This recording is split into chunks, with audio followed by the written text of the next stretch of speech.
Hello, my name is Alan Rosas, and today I will be presenting about inclusion body myositis.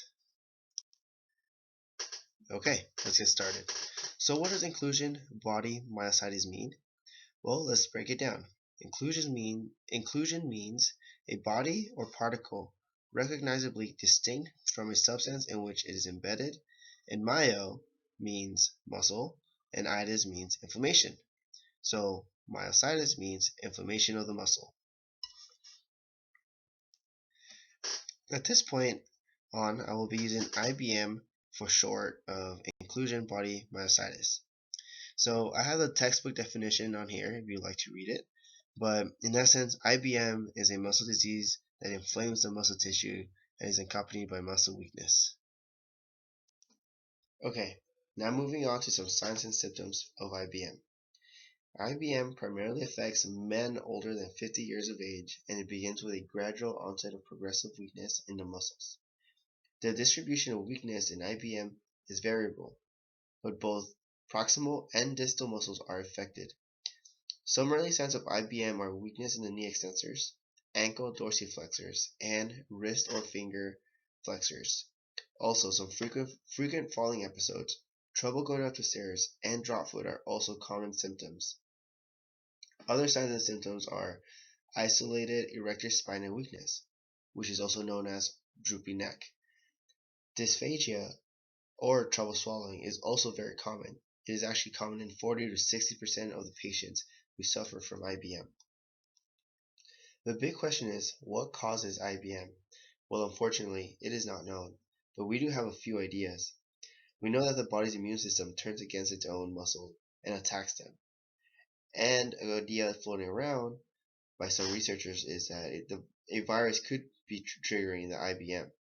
Some others believe that IBM is caused by exposure to certain drugs. What we do know is that it can be inherited in either a dominant or a recessive pattern.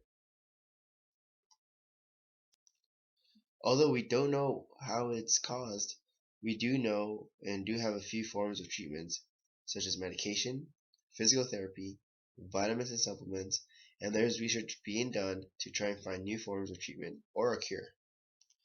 A few types of medication that can help with controlling IBM are corticosteroids, such as prednisone. This is often the first choice of treatment due to the ability to slow down the inflammatory attack on the muscles. Also, immune suppressants such as methotrexate and azathioprine are also used in combination with prednisone.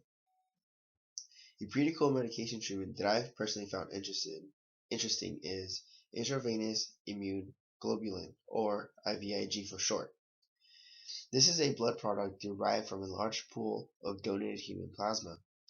This helps boost the body's immune system. To me, I feel like exercise would be the most natural method to control IBM, and according to the Myositis Association, physical therapy programs are a important standard in the treatment plan of IBM.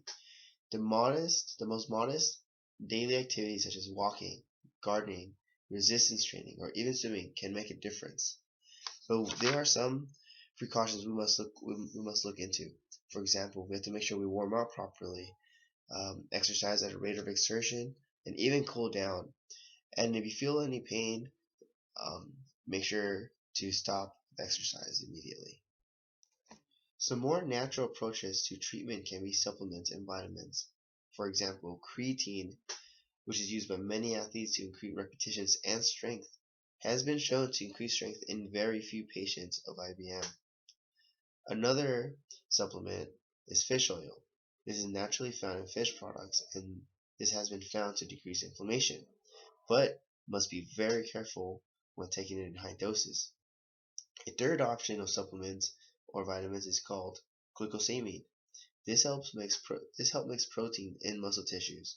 This is important in this type of disease because protein is a building block of muscle and helps repair them. There is current research being done on a drug called bimagrumab, or BYM-338 for short, on its effects and physical function, muscle strength, and mobility of patients. This research is all being sponsored by Novartis Pharmaceuticals. And with that, that would conclude my presentation. I hope you enjoyed it, and thank you.